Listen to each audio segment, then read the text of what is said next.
আমাৰ শিল্পী সকলোৰে মৰমৰ আদৰৰ জুবিন গাৰ্গৰ জীৱনৰ শেষ সিনেমা ৰৈ ৰৈ বিনালে সিনেমা হলত 31 তাৰিখে আহিব।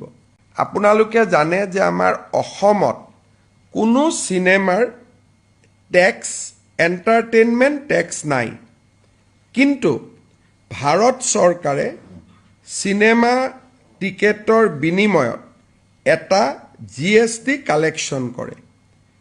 যদি 100 টকাতকৈ ওপৰত টিকেটৰ দাম হয় জিএসটি 18% লয়, আৰু 100 টকাতকৈ যদি টিকেটৰ দাম কম হয় জিএসটি 5 টকা লয়, 5% লয়।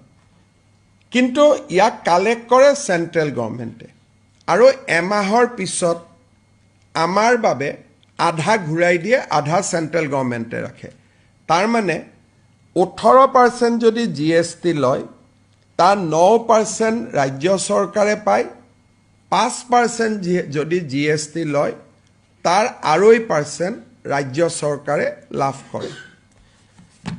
আমাৰ শিল্পী সকলোৰে মৰমৰ আদৰৰ জুবিন গাৰ্গৰ জীৱনৰ শেষ সিনেমা ৰৈ ৰৈ বিনালে সিনেমা হলত 31 তাৰিখে আহিব। যিহেতু ট্যাক্স এক্সেমশন দিয়াৰ কোনো প্ৰভিজন নাই, কাৰণ ট্যাক্স আমি কালেক্টে নকৰো, ভাৰত চৰকাৰে কালেক্ট কৰে, গতিকে যিখিনি জিএসটি এমাহৰ পিছত আমালৈকে ঘূৰি আহিব, কালেকশ্যনৰ একমাহ পিছত আমালৈকে ঘূৰি আহিব, এই টকাটো আমি কি কৰিম তাৰ বিষয়ে আমি কেবিনেটত আলোচনা কৰিছিলোঁ। আৰু এই বিষয়ে আমি জুবিন গাৰ্গৰ পত্নী গৰিমা গাৰ্গৰ লগতো আলোচনা কৰিছিলোঁ। আলোচনাৰ শেষত বিশেষকৈ গৰিমা গাৰ্গৰ পৰামৰ্শ অনুসৰি এই জিএসটিটো আমি কলাগুৰু আৰ্টিষ্ট ফাউণ্ডেশ্যনক উভতাই দিম। কলাগুৰু আৰ্টিষ্ট ফাউণ্ডেশ্যন কি? ই জুবিন গাৰ্গে প্ৰতিষ্ঠা কৰিছিল, আৰু ইয়াৰ ফাউণ্ডাৰ আছিলে জুবিন গাৰ্গ। আৰু জুবিন গাৰ্গে কিয় প্ৰতিষ্ঠা কৰিছিল? বেমাৰ আজাৰ হ'লে শিল্পীসকলক সহায় কৰিবৰ কাৰণে, আৰু বানপানীৰ সময়ত ৰাইজক সহায় কৰিবৰ কাৰণে, ষ্টুডেণ্টক এডুকেশ্যনত সহায় কৰিবৰ বাবে জীৱনকালত জুবিন গাৰ্গে কলাগুৰু আৰ্টিষ্ট ফাউণ্ডেশ্যনটো আৰম্ভ কৰিছিল। আমি ৰাজ্য চৰকাৰৰ যিটো জিএসটিৰ অংশ আমি কালেক্ট কৰিম, এই গোটেই কালেকশ্যনটো আমি কলাগুৰু আৰ্টিষ্ট ফাউণ্ডেশ্যনত আমি ডনেট কৰিম। আৰু এই ফাউণ্ডেশ্যনটো মই আগতে কৈ যোৱাৰ দৰে ই জুবিন গাৰ্গে গঠন কৰিছিল দুখীয়া মানুহক সহায় কৰাৰ কাৰণে।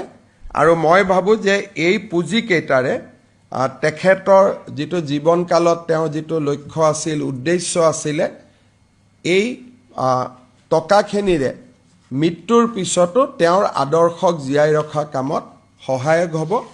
আৰু বিষয়টো আমি তেওঁৰ পৰিয়ালৰ লগতো আলোচনা কৰিছিলোঁ। পৰিয়ালেও বিচাৰে যে এই পুঁজিটো আমি জুবিন গাৰ্গক সন্মান কৰি কলাগুৰু আৰ্টিষ্ট ফাউণ্ডেশ্যনত দিব লাগে, আৰু কেবিনেটে আজি তাক অনুমোদন জনায়। আৰু মই লগতে এইটোও জনাইছোঁ যে অসমত আমি কোনো এণ্টাৰটেইনমেণ্ট টেক্স কালেকশ্যনে নকৰোঁ, বিভিন্ন ৰাজ্যই কৰে, কিন্তু অসমত আমি এণ্টাৰটেইনমেণ্ট বা আমোদ কৰ আমি ৰাইজৰ পৰা নলওঁৱেই। গতিকে তাক ৰেহাই দিয়াৰ কথাও নাই, যিহেতু আমি নিজে নলওঁৱে, এইটোৰ টেক্সি 0।